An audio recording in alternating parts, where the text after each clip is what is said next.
Hello बच्चों, कैसे हैं आप लोग। आशा करते हैं सभी बच्चे स्वस्थ होंगे, मस्त होंगे और अपनी इंटरमीडिएट यानी कक्षा 12वीं की पढ़ाई में व्यस्त होंगे। तो आज मैं आपको क्या पढ़ाने वाला हूं? आज मैं आपको पढ़ाने वाला हूं सबसे बेहतरीन, सबसे ऑथेंटिक टॉपिक यानी कि हिंदी के बारे में पढ़ाऊंगा। हिंदी के बारे में आज मैं क्या पढ़ाऊंगा आपको? आज मैं पढ़ाऊंगा आपको हिंदी व्याकरण यानी कि हिंदी ग्रामर पढ़ाऊंगा। और इसमें मैं आपको रस, छंद, अलंकार सबसे पहले पढ़ाऊंगा। आज मैं आपको रस पढ़ाऊंगा, कल पढ़ाऊंगा आपको छंद और परसों पढ़ाऊंगा अलंकार। मैं आगे बढ़ने से पहले मैं आप सभी बच्चों से रिक्वेस्ट करता हूं कि प्लीज दोस्तों, अगर एक बच्चा भी अपने दूसरे दोस्त को शेयर करेगा तो इसमें जो इस चैनल को थोड़ा सपोर्ट मिलेगा बच्चों, मैं और अच्छे से पढ़ा पाऊंगा, मुझे और एनर्जी मिलेगी। तो प्लीज थोड़ा सपोर्ट करो, थोड़ा वीडियो को शेयर करो। बस मैं आपसे यही उम्मीद करता हूं और मेरे भाई, मेरे छोटे बहनें इसको जरूर करेंगे, मैं सबसे आशा करता हूं। तो आइए आज का टॉपिक मैं क्या बात करूंगा। आज मैं आपको बताऊंगा रस के बारे में। देखो रस क्या होता है।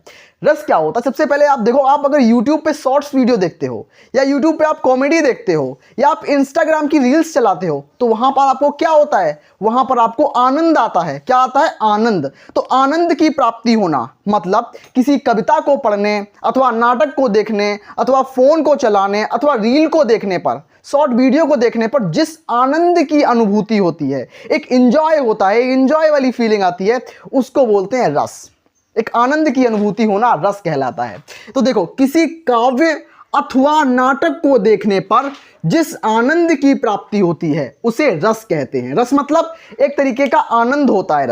रस हमें कितने पढ़ने हैं? वैसे रस तो बहुत प्रकार के होते हैं, लेकिन मैं आपको सारे रस नहीं पढ़ाऊंगा, क्योंकि अगर आप एक टॉपर स्टूडेंट से पढ़ते हैं तो आपको टॉपर बनने का तरीका बताऊंगा। मैं आपको केवल 3 रस पढ़ाऊंगा। कौन कौन से? मैं आपको केवल श्रृंगार रस पढ़ाऊंगा, मैं आपको केवल करुण रस पढ़ाऊंगा, उसके बाद वीर रस पढ़ाऊंगा। हाँ, हास्य रस भी जरूरी है, लेकिन हास्य रस इंक्लूड नहीं करूंगा इसमें, क्योंकि आपको मैं करुण रस करा दूंगा, करुण रस के बाद हास्य रस कराऊंगा, हास्य रस के बाद वीर रस कराऊंगा। 3 रस अगर आप कर लेते हैं ना तो 2 नंबर आपके पक्के हो जाएंगे। क्वेश्चन कैसे आएगा? क्वेश्चन ऑब्जेक्टिव नहीं आएगा, क्वेश्चन 2 नंबर का आएगा, 2 मार्क्स का क्वेश्चन आएगा। कैसे आएगा कि आपको बोला जाएगा श्रृंगार अथवा करुण रस में दोनों में से किसी एक रस में, श्रृंगार अथवा करुण रस में से दोनों में से किसी एक की परिभाषा बताओ, 1 नंबर, उसका उदाहरण बताओ, 2 नंबर। तो 2 नंबर आपके मुट्ठी में हो जाएंगे बस परिभाषा और उदाहरण को देखने के बाद। तो आइए इसके बारे में थोड़ा मैं आपको और जानकारी दे दूं ताकि आपको थोड़ा इंटरेस्ट डेवलप हो, थोड़ा मजा आए पढ़ाई करने में। तो आइए, प्राप्ति होती है, मजा आता है, उसको बोलते हैं रस। भरत मुनि के अनुसार, भरत मुनि कौन है? तो भरत मुनि एक तरीके के ऋषि हैं जिन्होंने रस के बारे में बताया था। तो क्या ऋषि हैं? भरत मुनि के अनुसार रस जो होता है, रस के कितने भाग होते हैं? रस 4 प्रकार के भागों से मिलकर व्युत्पन्न होता है। रस 4 प्रकार से भागों से मिलकर बना होता है। कौन कौन रस होते हैं?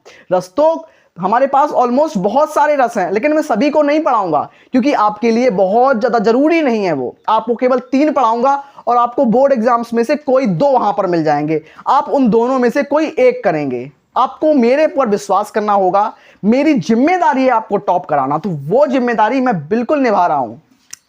रस के 4 भाग होते हैं। पहला भाग होता है स्थायी भाव। स्थायी भाव जैसे मैंने बोल दिया श्रृंगार रस। तो श्रृंगार रस का परिभाषा लिखनी है, लेकिन अगर आपको एक टॉपर बनना है तो परिभाषा से काम नहीं चलेगा, क्योंकि परिभाषा तो सभी बच्चे लिखते हैं, तो सभी बच्चे थोड़ी टॉपर बन जाते हैं। तो टॉपर बनने के लिए आपको थोड़ा अलग दिमाग लगाना पड़ेगा। मतलब आपको थोड़ा अलग दिमाग इन द सेंस, आपको एक टॉपर बनने के लिए दूसरों से अलग कॉपी को लिखना पड़ेगा। मतलब आप परिभाषा लिख दो, परिभाषा के बाद उसका स्थायी भाव लिखो, स्थायी भाव के बाद उसका विभाव लिख सकते हो, अनुभाव लिखो, संचारी भाव लिखो। संचारी भाव अगर नहीं लिखते हो काम चलता है, लेकिन स्थायी भाव और विभाव, अनुभाव, ये 3 चीजें अगर आप लिख देते हो ना, मतलब एग्जामिनर खुश हो जाता है, आपको खुश होकर नंबर देता है। तो वो इंप्रेशन आपको एग्जामिनर के ऊपर डालना है, यही चाहता हूं मैं बस आप लोगों से। तो रस के 4 भाग होते हैं, स्थायी भाव, विभाव, अनुभाव और संचारी भाव। 4 चीजों से मिलकर रस बना होता है। तो आइए अब मैं आपको बताऊंगा श्रृंगार रस, श्रृंगार रस के बाद हास्य रस, हास्य रस के बाद वीर रस। केवल 3 रस पढ़ाऊंगा और आपके 2 नंबर आपके मुट्ठी में कर दूंगा। तो चलिए रसों की। हाँ बच्चों, अब मैं आपको बताने वाला हूं श्रृंगार रस। श्रृंगार रस क्या होता है? जब क्या होता है, जब नायक और नायिका के मन में एक दूसरे के प्रति प्रेम भाव उत्पन्न होता है, जब एक नायक और एक नायिका आपस में एक दूसरे के प्रति जब प्रेम भाव का अनुभव होता है, प्रेम भाव उत्पन्न होता है, उसको बोलते हैं श्रृंगार रस। और श्रृंगार रस का स्थायी भाव जो होता है वो होता है रति। रति का मतलब क्या होता है? प्रेम। रति का मतलब होता है प्रेम। तो श्रृंगार रस का स्थायी भाव जो होता है वो रति होता है, और रति का मतलब होता है प्रेम। श्रृंगार रस जो होता है वो दो प्रकार का होता है। सबसे पहला होता है संयोग श्रृंगार और दूसरा होता है वियोग श्रृंगार। और संयोग श्रृंगार और वियोग श्रृंगार इसके दो प्रकार होते हैं। आइए श्रृंगार रस का मैं आपको उदाहरण बताता हूं, आपकी स्क्रीन पर इसका उदाहरण देखने को मिल जाएगा आप लोगों को। तो बढ़ते हैं अपने आगे वाले रस की तरफ। तो आगे चलते हैं। तो हाँ बच्चों, अब मैं आपको बताऊंगा करुण रस। करुण रस का मतलब क्या होता है? मैंने बताया रस। रस क्या होता है? जब कोई आप रील देखते हो, कोई नाटक देखते हो, या कोई काव्य पढ़ते हो, कोई किताब पढ़ते हो, आपको मजा आता है उसमें, वो रस होता है। लेकिन अगर मैं आपसे बोलूं कि आपके पास आपका मोबाइल फोन है, अगर वो 2 मंजिल से नीचे गिर जाए तो उसका क्या होगा? उसके टुकड़े हो जाएंगे मोबाइल फोन के, या वो टूट जाएगा। मतलब आपकी कोई प्रिय वस्तु या मनचाही वस्तु का अगर नष्ट हो जाए या उसका नुकसान हो जाए तो उस नुकसान में आपको दुख होता है, और उस दुख के कारण जो आपके अंदर एक भाव उत्पन्न होता है, उस भाव को बोलते हैं करुण रस। एक करुण रस क्या होता है कि जब प्रिय मतलब प्यारी, आपकी प्यारी वस्तु या मनचाही वस्तु, जो मन को पसंद हो, मनचाही वस्तु के नष्ट होने पर मतलब उसके टूट जाने पर या उसका अनिष्ट हो जाने पर दुख का भाव उत्पन्न होता है। आप बहुत दुखी हो जाते हैं, आप बहुत सैड हो जाते हैं। तो जब हृदय में जो दुख का भाव उत्पन्न होता है, वो जो भाव होता है, उससे करुण रस, करुण मतलब दुख, करुण रस की निष्पत्ति होती है। और करुण रस का जो स्थायी भाव होता है वो क्या होता है दोस्तों? शोक। शोक मतलब दुख। तो करुण रस का स्थायी भाव क्या होता है? शोक।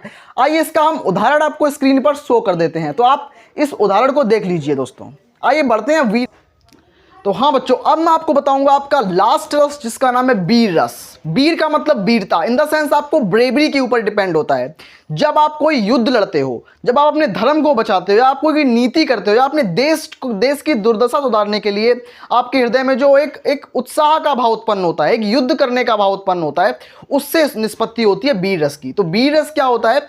जब युद्ध करने के लिए अथवा नीति या धर्म व देश की दुर्दशा मिटाने के लिए हृदय में जो एक उत्साह मतलब क्यूरियोसिटी, एक उत्साह का भाव उत्पन्न होता है, उससे वीर रस की निष्पत्ति होती है, उसमें वीर रस होता है। मतलब आपसे कोई बुरा बोल दे तो उससे लड़ने के लिए आपके मन में जो उत्साह का भाव उत्पन्न होता है, उसको बोलते हैं वीर रस। आइए समझते हैं। तो वीर रस उत्साह का भाव होता है, वहां वीर रस होता है। और वीर रस का स्थायी भाव जो होता है वो होता है उत्साह। वीर रस का स्थायी भाव उत्साह। इसका उदाहरण क्या होगा? इसका उदाहरण मैं आपको बता दूं। मैं सत्य कहता हूं सके सुकुमार मत जानो मुझे, यमराज से भी युद्ध में प्रस्तुत सदा मानो मुझे, है और की तो बात क्या कि गर्व मैं करता नहीं, मामा तथा निजतात से भी युद्ध में डरता नहीं। मतलब इसमें एक उत्साह की भावना की बात हो रही है, इसमें एक निडरता की बात हो रही है, इसमें होता है वीर रस। तो वीर रस का उदाहरण आपको स्क्रीन पर शो हो जाएगा, आप देख लेना उस चीज को। तो मिलते हैं ऐसी ही बेहतरीन वीडियो में। आज मैंने आपको रस के बारे में बताया। रस पढ़ने के बाद आपके 2 नंबर पक्के हो जाएंगे। तो मैंने आज आपको 3 रस बताए।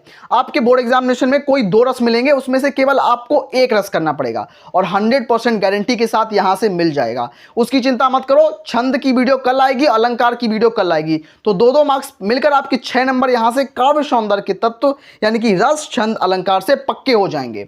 तो प्लीज इस वीडियो को अपने दोस्तों में शेयर करना मत भूलना, और एक लाइक कर देना। मिलते हैं ऐसी बेहतरीन वीडियो में, तब तक